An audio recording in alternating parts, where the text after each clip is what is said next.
வணக்கம். யாழ் சிறியின் இரவு நேர பிரதான செய்திகளோடு இணைந்து கொள்ளும் நான் அந்தோணி பிள்ளை கிரேசியன். முதலில் தலைப்புச் செய்திகள். நவாலி சென்ட் பீட்டர்ஸ் தேவாலயம் மீது இலங்கை படையினர் நடத்திய தாக்குதல். பங்கு தந்தை தலைமையில் 30ஆம் ஆண்டு நினைவு அனுஷ்டிப்பு. 70 அடி பள்ளத்தில் வீழ்ந்த வாகனம். நுவரெலியா சென்ற இளைஞர்களுக்கு ஏற்பட்ட விபரீத நிலை. கூறிய ஆயுதத்தால் தாக்கப்பட்டு கொலை. வீதியில் கண்டெடுக்கப்பட்ட ஆணின் சடலம். யாழ்ப்பாணத்தில் மீண்டும் வெடித்த நீதி கோரும் போராட்டம். ஒன்று கூடிய மக்கள். கூடுதல் கட்டணங்களை செலுத்தும் நிலைக்கு தள்ளப்பட்ட வெளிநாட்டு மாணவர்கள். ட்ரம் மீது ட்ரோன் தாக்குதல் நடத்த திட்டம். பழி தீர்ப்பதற்காக 225 கோடி நிதி திரட்ட நடவடிக்கை. உலக நாடுகளை பரபரப்பாக்கிய ஈரானின் தகவல்கள். தொடர்பான விரிவான செய்திகள். நவாலி சென்ட் பீட்டர்ஸ் தேவாலயம் மீது இலங்கை விமானப்படையினர் நடத்திய தாக்குதலில் கொல்லப்பட்டவர்களை நினைவு கூறும் வகையில் 30ஆம் ஆண்டு நினைவு நேற்று மாலை சென்ட் பீட்டர்ஸ் தேவாலயத்தில் இடம்பெற்றது.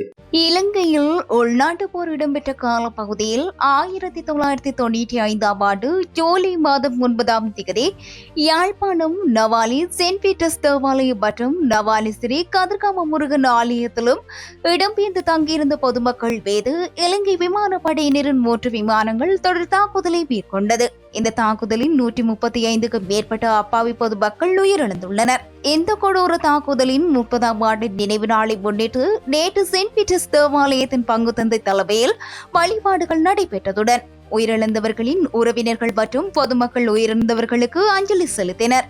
எவ்வாறாயினும் குறித்த நினைவேந்தலின் போது புலனாய்வாளர்களின் கெடுபிடிகள் அதிகமிருந்தமை குறிப்பிடத்தக்கது.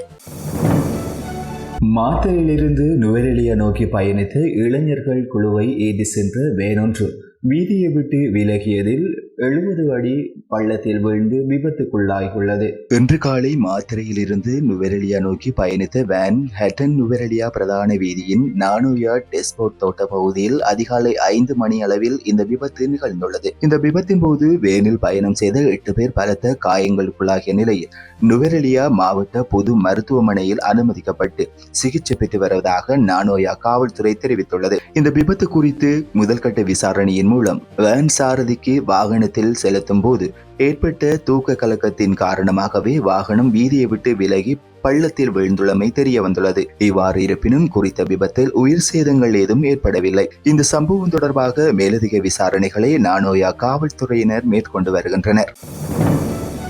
ஓமாகம பகுதியில் தலையில் கூடிய ஆயுதத்தால் தாக்கப்பட்டு உட்பகுதிகளில் காயங்களுடன் அடையாளம் தெரியாத ஆணொருவரின் சடலம் காவல்துறையினரால் மீட்கப்பட்டுள்ளது. இன்று காலை கோமாகம வீதி பகுதியில் 35 வயது மதிக்கத்தக்க ஆணொருவரின் சடலத்தை காவல்துறையினர் மீட்டுள்ளனர். இவ்வாறு மீட்கப்பட்ட குறித்த நபரின் தலையில் ஆயுதத்தால் தாக்கப்பட்டதற்கான காயங்கள், கழுத்தில் வீக்கம் மற்றும் கழுத்துக்கு அருகில் இரத்த கரைகள் காணப்படுவதாக போலீசார் தெரிவித்துள்ளனர்.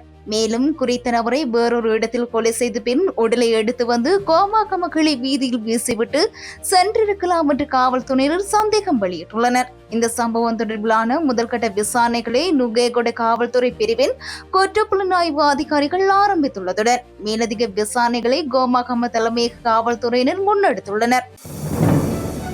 யாழ்ப்பாணம் தைட்டியில் சட்டவிரோதமாக கட்டப்பட்ட விகாரைக்கு எதிர்ப்பு தெரிவிக்கும் விதத்தில் பௌர்ணமி தினமான இன்று ஆர்ப்பாட்டம் முன்னெடுக்கப்பட்டது.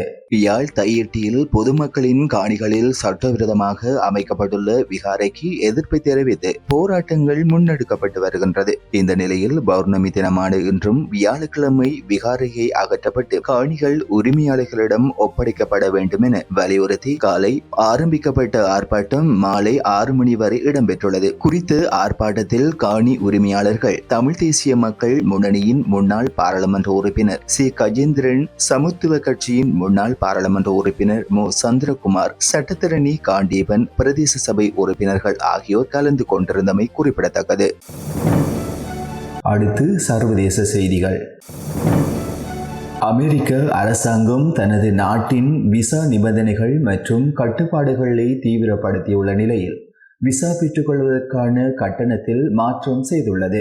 டொனால்ட் ட்ரம்ப் அமெரிக்க ஜனாதிபதியாக பதவியேற்றதிலிருந்து வெளிநாட்டு பயண கொள்கைகளில் இறுக்கமான விசா நிபந்தனைகளையும் கட்டுப்பாடுகளையும் கொண்டு வந்துள்ளார். இந்த நிலையில் பிக் பியூட்டிஃபுல் எனப்படும் அரசு செலவினம் தொடர்பான சட்டம் மூலம் நிறைவேற்றப்பட்டுள்ள நிலையில் விசா கட்டணங்கள் 2 மடங்காக உயர்த்தப்பட்டுள்ளது. இதன்படி குடியேற்றம் அல்லாத மாணவர்கள், தொழில் மற்றும் சுற்றுலா விசாக்களுக்கான கட்டணங்களுடன் இன்டிகிரேட்டி எனப்படும் நேர்மை கட்டணம் $250 கூடுதலாக வசூலிக்கப்படும் என அறிவிக்கப்பட்டுள்ளது. இது தவிர மேலும் சில கூடுதல் கட்டணங்களும் அறிவிக்கப்பட்டுள்ளன.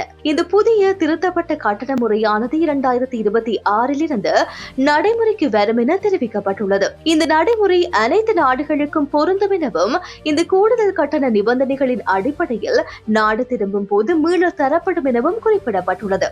மேலும் இந்த கட்டணங்கள் விலைவாசியுடன் தொடர்பு பட்டமையால் ஆண்டுக்கு ஆண்டு கட்டண தொகையில் மாற்றம் ஏற்படும் எனவும் அறிவிக்கப்பட்டுள்ளது. அமெரிக்க ஜனாதிபதி டொனால்ட் ட்ரம்ப் மீது ட்ரோன் தாக்குதல் நடத்துவது எளிமையான விஷயம் என ஈரானின் மூத்த ஆலோசகர் கூறியிருப்பது உலக நாடுகளிடையே பரபரப்பை ஏற்படுத்தியுள்ளது. ஈரானின் அணுசக்தி நிலைகள் மீது அமெரிக்கா தாக்குதல் நடத்தியதை தொடர்ந்து ஈரானிய தலைவர்கள் ட்ரம்புக்கு எதிராக வெளிப்படையான மிரட்டல்களை விடுத்து வருகின்றனர். இந்த நிலையில் ஈரான் ஆட்சியாளர் அயதொல்லா அலி ஹாமனியின் மூத்த ஆலோசகர் புளோரிடாவில் உள்ள அவரது வீட்டில் ட்ரம்ப் நீண்ட நேரம் சூரிய குளியல் போட முடியாது, ஏனெனில் அவர் மீது ட்ரோன் மூலம் தாக்குதல் நடத்தப்படலாம், இது மிகவும் எளிமையான விடயம் என்று கூறினார். இந்த கருத்து உலக அரங்கில் பரபரப்பை ஏற்படுத்தியுள்ளது. இவ்வாறு இருப்பினும் ட்ரம்ப் உத்தரவின் பேரில் அமெரிக்கா ஈரானிய தளபதி சுலைமானியை கொன்றதற்கு பழிவாங்கும் நோக்கில் இந்த மிரட்டல் விடுக்கப்பட்டிருக்கலாம் என கருதப்படுகிறது. இதற்கிடையே ஈரான் தரப்பில் சுமார் $225 கோடி நிதி திரட்டப்பட்டுள்ளதாகவும், இது ஈரான் ஆட்சியாளர் காமினிக்கும் கடவுளுக்கும் எதிராக நடப்பவர்களை அழிப்பதற்காக இந்த தொகை பயன்படுத்தப்படும் என்று கூறப்பட்டுள்ளது. எவ்வாறு இருப்பினும் ஈரான் இந்த மிரட்டல் குறித்து ட்ரம்ப் கூறுகையில் இதை ஒரு அச்சுறுத்தலாக கருதுவதாகவும், ஆனால் தான் கடைசியாக 7 வயதில் சூரிய குளியல் போட்டதால் அதன் மீது ஆர்வமில்லை என்று கூறியுள்ளார்.